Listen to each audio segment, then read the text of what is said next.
Friends, कई बार आपने cooker bits में देखा होगा कि जो प्लांट्स होते हैं उसमें फ्लावर्स और फ्रूट इमेच्योर ड्रॉप कर जाते हैं और तेज़ी से उनमें फ्लावर ड्रॉप होता है।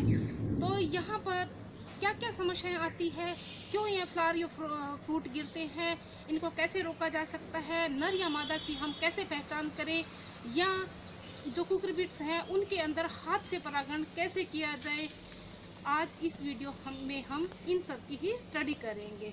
तो फ्रेंड्स, स्वागत है आप सबका मेरे YouTube channel doctor Saroj Chhimpa agri classes में। शुरू करते हैं आज का टॉपिक।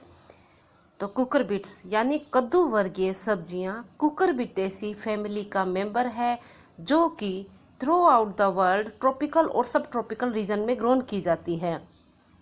लेकिन यह टेम्परेट रीजन में भी ग्रोन की जाती है, परंतु यहाँ पर इन्हें ग्रीन हाउस में ग्रोन करना पड़ता है। तो जैसा कि हम जानते हैं कि जो कुकर बिट्स होते हैं उनको फ्रेश या डेजर्ट के रूप में, सलाद, कुक्ड या प्रोसेस्ड फॉर्म में खाया जाता है। और most of the cooker bits जो होते हैं वह एनुअल डायरेक्ट शोन होते हैं, जिनको कि सीड के द्वारा प्रोपिगेट किया जाता है। लेकिन फिर भी कुछ स्पीसीज जैसे कि परवल, कुंदरू, चोचो यानी pointed gourd, EV guard, Cho Cho, यह सभी पेरेनियल वेजिटेबल्स है और इनका प्रवर्धन वेजिटेटिवली किया जाता है। अब फ्रेंड्स देखते हैं कि ये जो कुकुरबिट्स है इनकी क्या क्या फ्लावरिंग हैबिट है। तो जितने भी कुकुरबिट्स होते हैं, कद्दू वर्गीय सब्जियां होती है, उनके अंदर wide range of sex form पाई जाती है।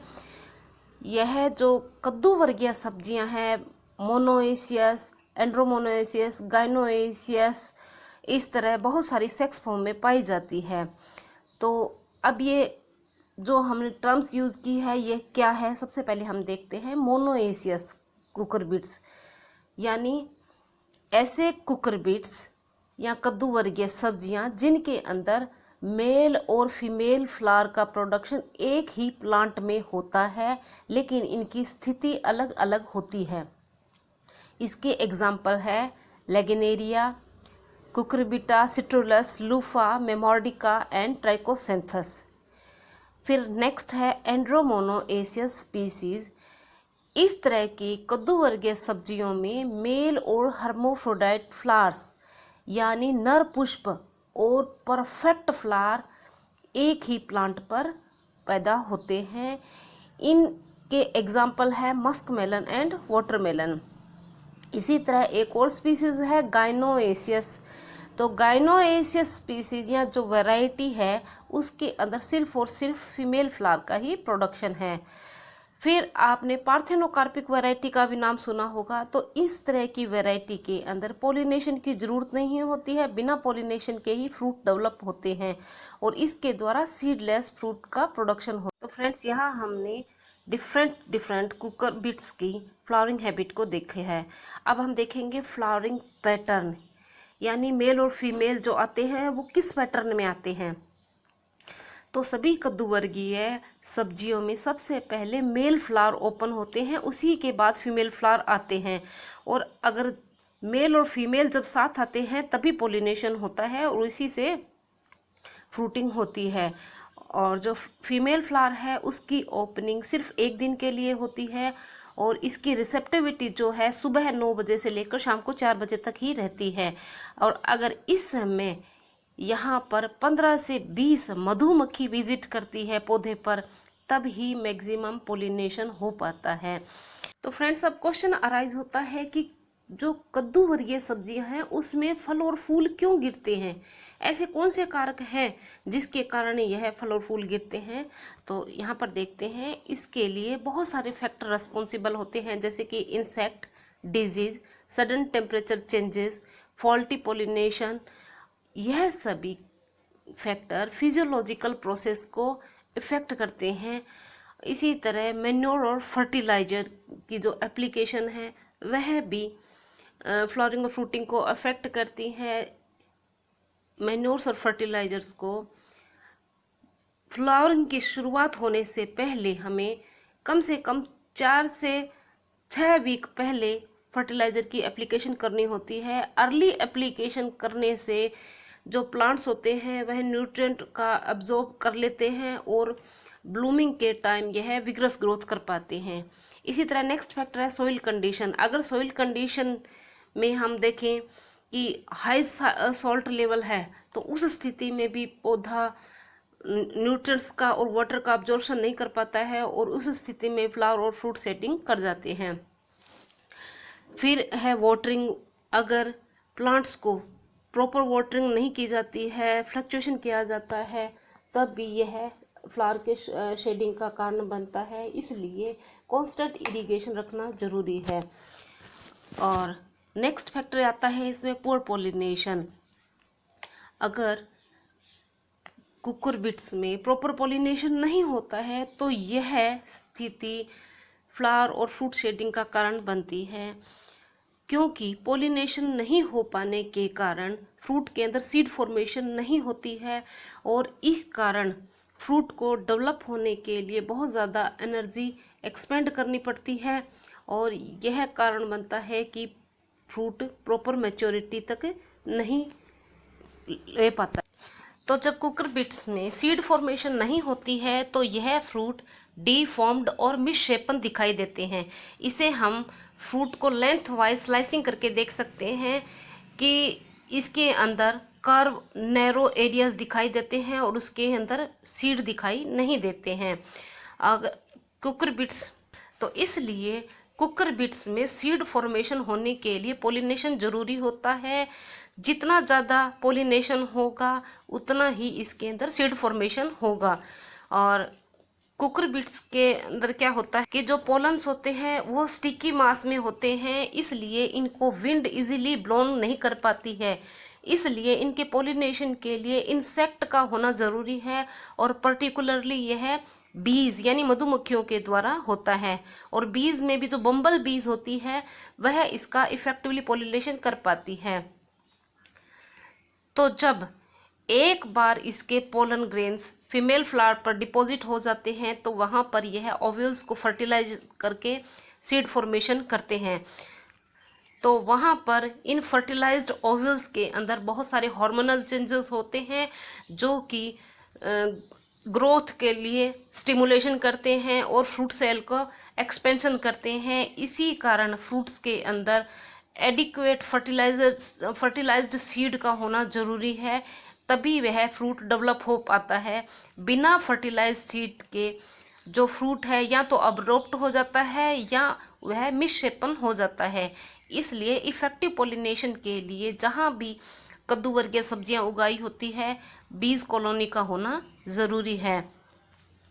तो जो बीज होती है वह कुकुम्बर्स यानी कद्दू वर्गीय जो सब्जियां हैं उनकी ड्रूपिंग को रोकती है। तो फ्रेंड्स, जो कद्दू वर्गीय सब्जियां होती है उनके अंदर इंसेक्टिसाइड की स्प्रे करते समय हमें यह ध्यान रखना चाहिए कि कार्बराइल जैसे हाईली टॉक्सिक जो केमिकल है इंसेक्टिसाइड है उनका यूज़ नहीं करना चाहिए, क्योंकि यह बीज के लिए डिटेरिमेंटल होते हैं और यह उनकी पॉपुलेशन को कम कर देते हैं। और अगर इंसेक्टिसाइड की स्प्रे करना ज़रूरी हो तो उसका प्रयोग कूल पीरियड्स में करना चाहिए। इस समय जो मधुमक्खियां हैं वह प्लांट्स पे विजिट नहीं करती है। इसका विजिट करने का जो टाइम है वह होता है सुबह 9 बजे से लेकर शाम को 4 बजे तक। तो इस समय हमें इंसेक्टिसाइड का स्प्रे नहीं करना है। इसी तरह जो मेल फ्लावर्स होते हैं वह भी नॉर्मली फ्लावर शेडिंग करना शुरू कर देते हैं। जो अर्लीस्ट मेल ब्लूम आते हैं यानी शुरुआत में किसकी ओपनिंग होती है, कौन से फ्लावर की होती है, मेल फ्लावर्स की। तो यह मेल फ्लावर्स जो है वह फीमेल फ्लावर प्रोड्यूस होने से पहले गिर जाते हैं। इसी तरह जिन फ्लावर का लाइफ साइकिल पूरा हो चुका होता है वह भी गिर जाते हैं।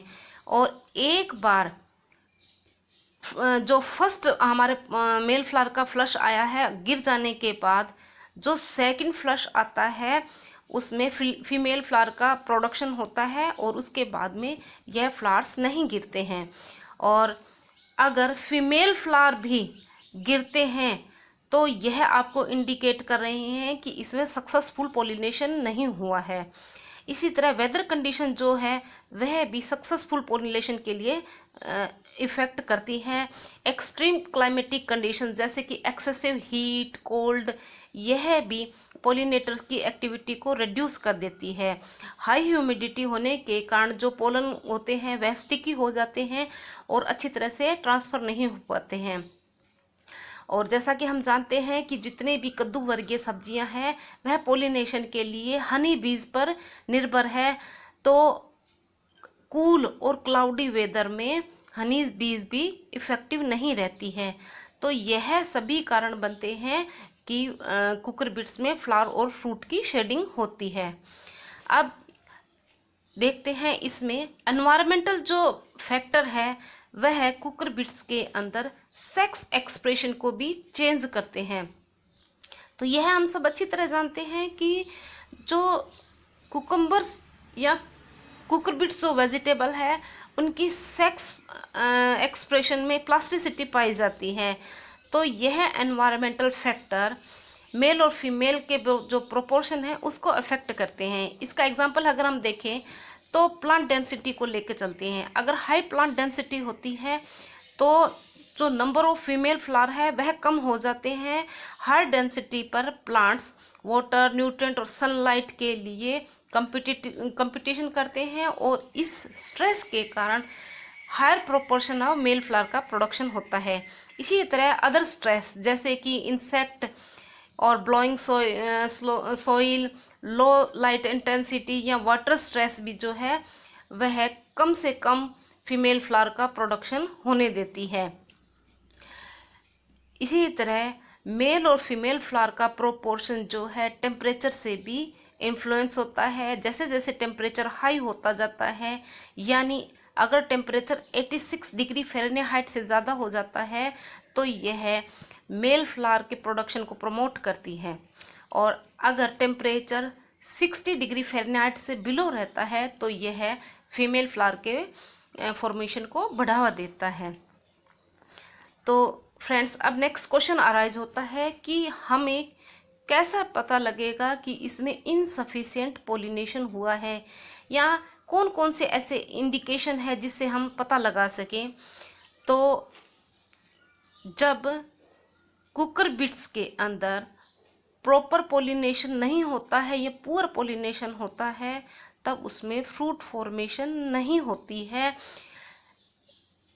इसमें क्या होता है कि जो प्लांट है वह हेल्दी दिखता है, अच्छा उगता हुआ दिखता है, उसमें फ्लावरिंग भी आती है, लेकिन जो उसके एंटायर ब्लॉसम्स है, जो पूर्ण रूप से जो उसमें पुष्प आए हुए हैं वह गिर जाते हैं, या अगर फ्रूट डेवलप हो जाते हैं तो वह इम्प्रॉपर शेप्ड स्टंट फ्रूट होते हैं। और यह सभी इंडिकेटर है जो हमें बताते हैं कि इनसफिशिएंट पोलिनेशन हुआ है। इसी तरह अगर कोई फ्रूट मैच्योरिटी तक चला जाता है तो या तो वह छोटा होगा, या उसमें सीड फॉर्मेशन नहीं होगा, या उसके कुछ पार्ट में सीड है और कुछ पार्ट में सीड नहीं होगा। तो यह सभी समस्याएं पुअर पोलिनेशन से संबंधित है और हनी बीज के विजिट से संबंधित है, यानी यहाँ पर फ्लावर्स पर हनी बीज ने विजिट नहीं किया है। तो यह सब कारण बनते हैं कि आपके जो फ्लावर्स हैं और जो फ्रूट्स हैं कुकर बिट्स से वह ड्रॉप कर जाते हैं। तो अब हम कैसे आइडेंटिफाई करेंगे कि यह लैक ऑफ पोलिनेशन के कारण हुआ है। तो इसका सबसे आसान तरीका होता है हैंड पोलिनेशन। इसके लिए हमको क्या करना है कि हमको कुछ फ्लावर्स को मार्क करना है जिसके अंदर हमको हैंड पोलिनेशन करना है। इसके अलावा कुछ प्लांट्स के फ्लावर्स को हम कंट्रोल की तरह काम में लेंगे, यानी उनके अंदर हम कोई भी पोलिनेशन नहीं करेंगे। तो इस क्रिया को करने का समय क्या है, यह अर्ली इन द मॉर्निंग करनी है, यानी जस्ट आफ्टर सनराइज हमको करनी है। इस समय स्टिग्मा स्टिकी होती है और यहाँ पर जो पोलन ग्रेन्स होते हैं वह भी इंसेक्ट के द्वारा नहीं ले जाए जा चुके होते हैं। तो जिन फ्लावर्स के अंदर हैंड पोलिनेशन हुआ है उनके अंदर कंट्रोल्ड फ्लावर की बजाय, यानी जो अनपोलिनेटेड फ्लावर्स हैं उनकी बजाय फ्रूट फॉर्मेशन शुरू हो जाती है, और यह क्रिया विद इन 2 days के अंदर हो जाती है। तो जहाँ पर फ्रूट फॉर्मेशन हो गई है हैंड पोलिनेटेड फ्लावर्स में, तो यह इंडिकेट करता है कि फ्लावर्स के अंदर जो पोलन ट्रांसफ़र के लिए जो रिस्पॉन्सिबल इंसेक्ट है उनकी विजिट नहीं हुई है और इसको ज़्यादा से ज़्यादा पोलिनेटर की ज़रूरत है। तो अब हमने यहाँ हैंड पोलिनेशन नाम लिया है, तो हैंड पोलिनेशन होता क्या है, तो क्या होता है, तो इसका पता लगाने के लिए सबसे पहले हमको कुकर बिट्स के अंदर मेल और फीमेल फ्लावर की आइडेंटिफिकेशन होना ज़रूरी है। तो जो फीमेल फ्लावर होता है उसकी क्या पहचान है, उस फ्लावर के जो नीचे के पोर्शन में टाइनी कुकुम्बर जैसी स्ट्रक्चर दिखाई देती है और यह इसकी ओवरी होती है जो कि अनफर्टिलाइज्ड एग से भरी हुई होती है। इसी तरह जो मेल फ्लावर्स होते हैं उनके अंदर हमको पिटल्स के साथ लॉन्ग स्टेमन्स दिखाई देंगे जिनके अंदर की पोलन ग्रेन्स भरे हुए होते हैं जो कि फीमेल फ्लावर्स के एग को फर्टिलाइज करने के लिए काम में लिए जाते हैं। तो इसीलिए हमें हैंड पोलिनेशन करने के लिए सबसे पहले मेल और फीमेल फ्लावर की पहचान होना ज़रूरी है। तो इसके लिए हमको क्या करना है कि जो मेल फ्लावर्स होते हैं उनके पोलन ग्रेन्स को जो हम वाटर कलर के लिए पेंट ब्रश काम में लेते हैं, उस ब्रश के द्वारा इन पोलन ग्रेन्स को हमें फीमेल फ्लावर के ऊपर ट्रांसफ़र करना है। तो यही क्रिया हैंड पोलिनेशन कहलाती है। अब क्वेश्चन अराइज होता है कि हम ये जो फ्रूट ड्रॉप या फ्लावर ड्रॉप की समस्या है इसको कैसे ओवरकम कर सकते हैं। तो फ्रेंड्स, सबसे पहले तो हमें शुरुआत से ही देखना है कि जो हम सीड का सिलेक्शन कर रहे हैं वह गाइनोडायोसियस प्लांट होना चाहिए जिसके अंदर सिर्फ और सिर्फ फीमेल फ्लावर का प्रोडक्शन होता है। लेकिन इसके साथ हम कुछ मात्रा में मोनोएशियस स्पीसीज को भी लेंगे ताकि इसमें प्रोडक्शन को मैक्सिमाइज किया जा सके। इसी तरह जब हम ये क्रॉप्स उगाते हैं तो इनको अर्ली सीजन में लगाना चाहिए। प्लांट्स को मैक्सिमम पोलिनेशन के लिए हेल्प करनी चाहिए। इसे हम कैसे कर सकते हैं, इसे ज़्यादा से ज़्यादा पोलिनेटर जो इंसेक्ट है उनको अट्रैक्ट करके या हैंड पोलिनेशन के द्वारा कर सकते हैं। और प्लांट्स के अंदर प्रॉपर स्पेसिंग, वाटरिंग और पेस्ट मैनेजमेंट होना ज़रूरी है। इसी तरह जब हम मैन्योर और फर्टिलाइज़र की बात करते हैं तो एक्सेस नाइट्रोजन को नहीं देना चाहिए। इससे क्या होता है कि प्लांट के अंदर फोलिज ग्रोथ ज़्यादा होती है और ये जो ब्लॉसम फॉर्मेशन है वह कम हो जाती है। और जो हमारा गार्डन है उसमें हनी बीज को अट्रैक्ट करने वाले कुछ कंपेनियन प्लांट्स वाले फ्लावर्स को भी हमें लगाना है। और अगर हम इंसेक्टिसाइड की स्प्रे कर रहे हैं तो इंसेक्टिसाइड की स्प्रे सुबह 9 बजे से लेकर शाम को 4 बजे तक नहीं करनी है, क्योंकि यही समय होता है जब हनी बीज हमारे प्लांट्स के ऊपर विजिट करती है और वहाँ पर पोलिनेशन करती है। और अगर प्लांट्स को हमने हिल्स के ऊपर लगाया है, यानी माउंट जो सॉइल होती है उसके माउंट्स बना के हमने इसको लगाया है, तो उन हिल्स के बीच में 4 to 6 फीट की दूरी रखना ज़रूरी है। और यहाँ पर हर सीडलिंग के बीच में कम से कम 12 इंच का स्पेस होना ज़रूरी है। साथ ही साथ यहाँ पर हम इन जो हिल्स है यहाँ पर कंपोस्ट, जो एज्ड कंपोस्ट होती है उसकी साइड ड्रेसिंग कर सकते हैं, जो कि इसके प्लांट्स के न्यूट्रिएंट अब्जॉर्प्शन में मदद करती है और हेल्दी और स्ट्रॉन्ग प्लांट फॉर्मेशन होते हैं। इसी तरह जो कुकर बिट्स होते हैं उनके अंदर फीमेल फ्लावर के प्रोडक्शन को हम डिफरेंट केमिकल्स जैसे कि इथरेल के प्रयोग से हम प्रमोट कर सकते हैं। इथरेल एक ऐसा हार्मोन है जो कि इथाइलिन रिलीज करता है और यह प्लांट्स के अंदर मेल फ्लावर को फीमेल फ्लावर की तरफ डाइवर्ट कर देता है, यानी जो मेल फ्लावर होते हैं वह भी फीमेल में कन्वर्ट हो जाते हैं। इससे मेल फ्लावर्स की संख्या कम हो जाती है और हर्मोफ्रोडाइट यानी परफेक्ट फ्लावर की फॉर्मेशन होती है।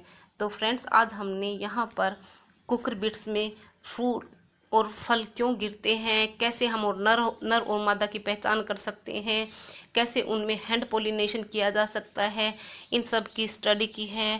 Friends, hope you enjoyed this video. Thanks for watching doctor Saroj Chhimpa agri classes.